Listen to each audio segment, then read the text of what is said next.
Histoire de la collection de paléontologie. Le Havre, 1876. Au cœur d'une ville maritime et commerçante, porte d'entrée d'objets et de savoirs du monde entier, le Muséum d'histoire naturelle du Havre est pourvu dès son ouverture d'une incomparable richesse. Des objets, des dessins ou encore des animaux, issus pour beaucoup de grands voyages de découverte. Il y a aussi de nombreux fossiles, provenant pour la plupart d'un site géologique d'exception, les falaises normandes. Constituées d'une multitude de couches géologiques, ces falaises sont un véritable livre ouvert sur l'histoire de la Terre. Un incroyable terrain de découverte pour les paléontologues. De nombreux fossiles furent alors trouvés et aussitôt exposés, remplissant ainsi rapidement les salles du musée.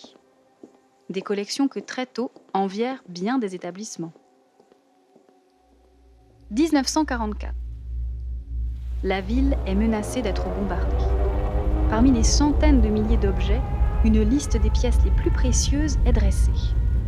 Cette sélection est mise à l'abri, laissant sur place une grande partie de la collection de paléontologie quasi impossible à déménager.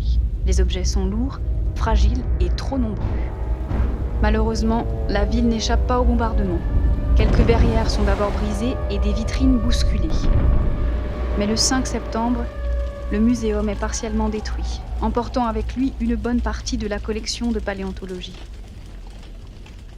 Les collections qui ont pu être sauvées sont alors hébergées à l'école des beaux-arts, ce qui permet la reconstruction du muséum. En parallèle, de nombreux dons et recherches permettent d'enrichir à nouveau les collections et contribuent à la renaissance du musée, qui rouvre ses portes en 1973. Aujourd'hui, le muséum dispose à nouveau de collections riches et variées, permettant à chacun de mieux comprendre le monde qui l'entoure, d'hier et d'aujourd'hui.